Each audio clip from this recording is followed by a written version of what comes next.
Hi, AD. Come on in. Roll something. Smoke something with me. Welcome to the White House. I have a lot of stuff.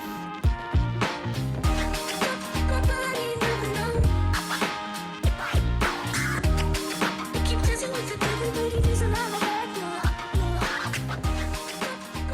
is a parlor. Parlor bar.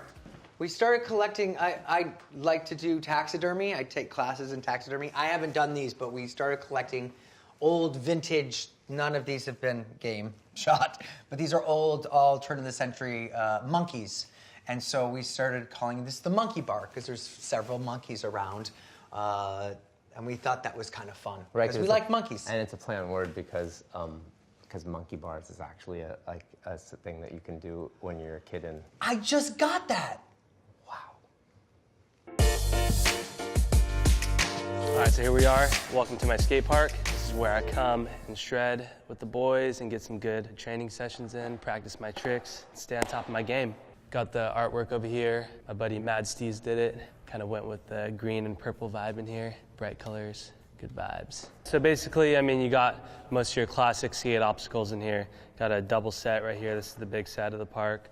Got this you call the hubba ledge, kinked rail, gap out rail, step up right here. I was very involved with all the specific dimensions of everything and stuff because obviously I'm very experienced. I've been doing this for a while. And this right here is the most used obstacle in the park. Good size rail to learn all my tricks on and then take it to bigger obstacles in the streets or in contests and stuff. So this thing has helped me win a lot of stuff before. Transition section, flow around here, hit this thing's called a pyramid, classic skate park obstacle, and then you got your hip right there, do flip tricks over that. Got everything you need right here to stay on top of your game. I don't skate here every day. I don't really skate every day in general because I get so sore nowadays with injuries and stuff. I mean, the best thing is still skating outside in the streets with your boys, and that will always be the best, but coming here and having a good place to come practice my tricks is definitely important. So this is where we like to watch movies, and occasionally if anyone wants to show their expertise of modern dance, they are totally allowed. It's almost encouraged. We also have some, 60s velvet, gorgeous nudie women, which is wonderful. Oh, my vagina! I let other people do that, not me. Hop in, come on, let's go for a ride. So, still a lot of cleaning being done here, but I don't know how to turn the lights on. Let's go upstairs. This is the 80% replica of the actual White House in Washington, D.C. So we built this for my new show called The Oval on BET, and we're really proud of how it turned out. The residents of the White House, famous, iconic window here, President's bedroom. Some hell has gone on in this room over the last episodes. Oh, we've done some everything in here. This is the daughter's room. This is the son's room. We built this about five and a half months ago. We started it. This is the only White House that's ever been built at a studio on a lot, and we are really excited about it. Obama, my man.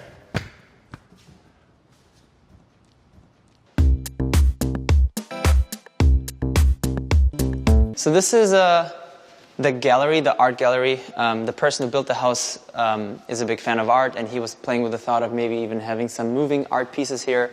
I love the ceilings here because it gives you a lot of space for art. It's really tall. There's benches here for when you get tired of walking to the Skittles machine. This is the Skittles machine that will go to whatever flavor you pick. Would you like some? This is my living room. A maximalist, not a minimalist. And this room is evidence of it. I have a lot of stuff. You see more of the vintage taxidermy and all my little found treasures. This is a new art piece that a friend of mine from Australia sent to me that does ethical taxidermy of things that died naturally, and she made this bunny a little tailcoat. This is a piece that my friend Stacia found at a flea market and then bought the vintage fabric and redid this piece. This actually was a reproduction of a French sofa. It's not very big, and also I should say every single sofa in this house is extremely uncomfortable. These are some of my favorite taxidermy in the house. These are Victorian-era bird taxidermy in these heart-shaped domes. Every time I've moved house, which is 3 times in the past 20 years, I hand carry those myself because if somebody ever shattered those, I would be devastated. These are all my vintage and rare books. Like, this is a fun one. This is a very rare one. It's been a source of truth in burlesque. And when you look at this book, you realize that burlesque was not all Gypsy Rose Lee or like the movie portrayed burlesque, but really it was kind of a glorified strip club in a lot of ways in the 30s and 40s, and this book is the proof. I have a lot of collections of my vintage feathers from back in the days when ladies used to wear big, beautiful feathers in their hats. And, you know, they don't make them like this anymore, I promise you, because I buy modern feathers all the time, and they do not look like this.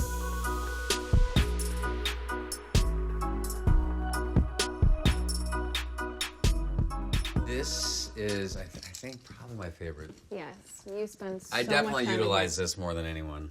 The music's off now, but we are always running like just Zen garden. Yeah, half the time I walk down here when I know who's in here and I just hear like birds chirping and Just waterfalls. meditation music. But yeah, so here's the try sauna. This wood all came from a tree that we dragged from the bottom of one of the local lakes. We were actually thinking about making a dining table out of it, but then after seeing what it looked like after it was all cut up and dried out, we decided to use it here. I mean, it's perfect because it's cedar and it just smells so good. This is my spot up here. It's so nice when you're in here and you just watch a family, a deer walk by, and you're just sweating your ass off, and it's just feels nice, you know? So this is the wet sauna. I tend to split my time, but I think I spend the majority of my time in here. But yeah. This is the vibe.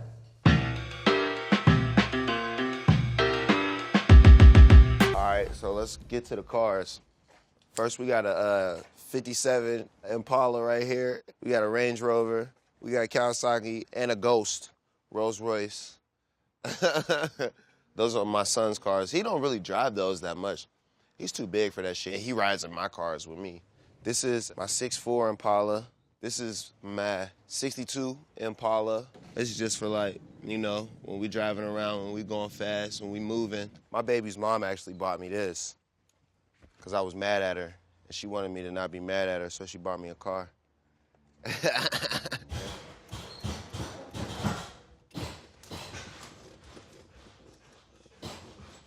I hit my switch with the right hand, so. Yeah. So this was not here, and we just plopped it over here sort of in the woods. Come on in. So I built this little chapel because we work in the studio, but I wanted to have a place that was just total inspiration. So I built a little chapel. The first thing I did was look for an old one, found one online, believe it or not, and they sold us the building for $5,000. But it was so bug rotted that we only were able to save some of the things. Like the beams are old. The flooring is old. It's out of a livery, which is what the barn has as well. And then everything else is kind of made to look old. A couple of things I want to point out. I bought these stained glass windows on eBay. I bought the sign up there and that guy up there through a place called Doc's Architectural, which came to me through eBay. The doors in there are out of an old house, which I found on eBay. Everything that's in here is basically 100 years old and has a story behind it. As you can see, I love old Santos, and so I'm a collector of those, but I love the tradition of religion, just the history behind it. So this place is just filled with weird things. I do love just creating a really inspired place to hang out, a place to be quiet, and that's why I built it. I have to show you one thing that I did actually specifically for my kids, which I found on eBay as well. It's an old church bell. We had it mounted up there, and the kids, since they were little, have been hanging on this rope and pulling this church bell, so. Want to see my big D? famous. Ta-da! I have the whole sign, but I just put the D up here. So we are both lifelong Disney fans. For me, it started because my dad worked for Disney when I was very, very young. And so it's always been held a magical place in my heart. This is the first thing I bought. It was eBay had just started, and one of the first things they were auctioning off the sign, and Michael Jackson wanted it. It was a whole deal. And I put in the first bid, not thinking that I'd win. Called my business manager, like, I think I'm going to win this big sign. And each letter is 14 by 9 feet, and it lights up at night. It's very pretty. This is from Disney World. This is from Snow White. And Grumpy. Grumpy. Which, one of the 7 dwarfs who lives here with us. Is that me? Disney, like when I first started collecting stuff or saying that I was, infatuated with Disneyland, it was sort of a geeky thing, and now it's hip, right? I mean, it's gotten cooler. I did it once with Ryan Gosling, and he geeked out on Disney stuff. I was like, okay, you know what? Now it's cool. So. Yeah, if he's doing it, it's cool now. And over here, we are featuring the world's smallest pool. Ta-da! I live on a hill, as you can see. So I went to the ends of the earth just to create this little baby, okay? It's actually 6 feet deep. It's salt water. It heats up to 100 degrees. On a hot day, you can dip in, and at night, it's nice to get in, and it's like a glorified jacuzzi. Okay, no Jersey house is complete without a swing. I knew building this house, I had to put a swing somewhere, and what better place with this view outside with my baby pool. This is my happy place, and it's where I just swing all my cares away, literally, all above Los Angeles, the city of angels.